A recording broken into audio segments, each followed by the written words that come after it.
Saat Garuda bersiap mengepakkan sayapnya di langit Gelora Bung Karno, satu bangsa menahan napas. Lawan bernama Cina menanti bukan hanya untuk ditaklukkan, tapi untuk ditebus. 38 tahun luka, 90 menit pengabdian, dan satu misi suci membawa mimpi Indonesia menuju Piala Dunia 2026 tetap menyala. Dan di bawah Mistar, Emil Audero berdiri sebagai tembok harapan terakhir menggantikan Paes demi sebuah sejarah yang tak boleh gagal dilukis.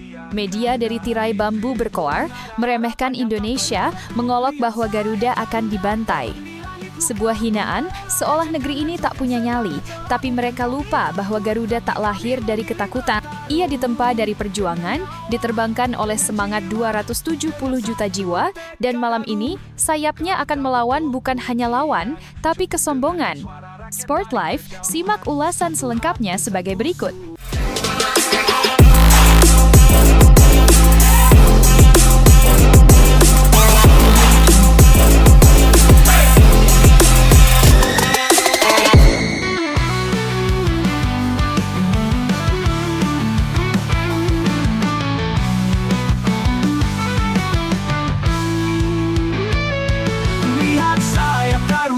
Angin optimisme tengah berhembus kencang dari tanah air. Di tengah gegap gempita dukungan rakyat, Timnas Indonesia akan melangkah ke medan laga penuh makna di Stadion Utama Gelora Bung Karno, Jakarta pada 5 Juni 2025. Laga melawan China ini bukan sekadar pertandingan biasa, ini adalah pertempuran kehormatan.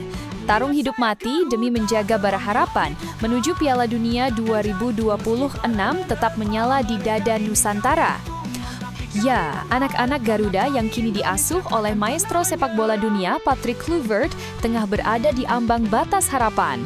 Mereka menempati urutan keempat di grup C dengan 9 poin yang dikumpulkan dengan keringat, darah, dan tekad. Sebuah posisi genting yang jika tak dijaga akan membuat asa mereka runtuh seperti reruntuhan mimpi yang tak sempat diwujudkan. Kemenangan atas Cina akan menjadi pelita yang menuntun mereka menembus gelapnya tantangan berikutnya, yakni menghadapi raksasa Asia Jepang di kandangnya pada 10 Juni.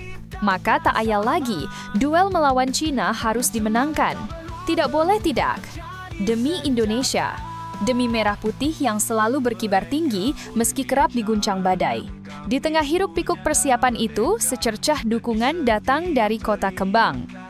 Ya, gelandang Persib yang menjadi simbol kesetiaan dan semangat juang, Deddy Kusnandar turut mengirimkan doanya untuk Garuda.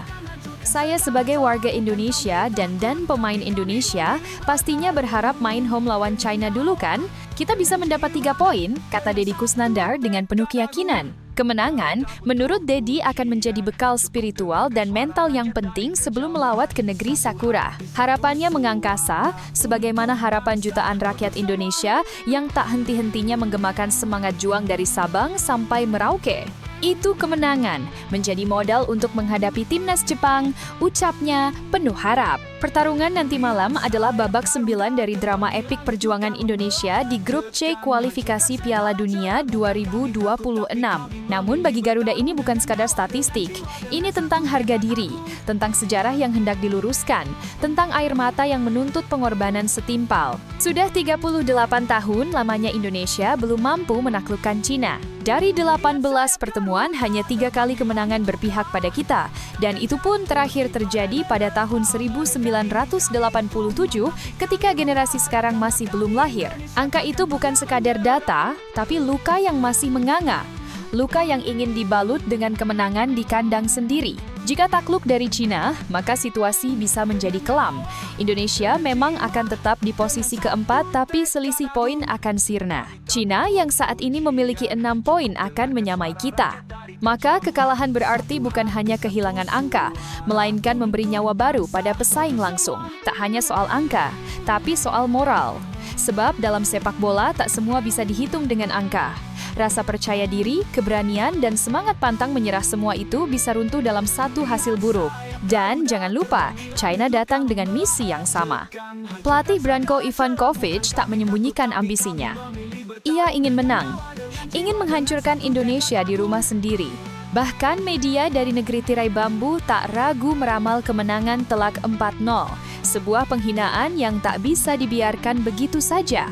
Maka, Garuda harus menjawab dengan aksi, dengan pertarungan tanpa kompromi, dengan semangat juang yang melampaui batas. Kami membara karena kami Indonesia takkan pernah menyerah.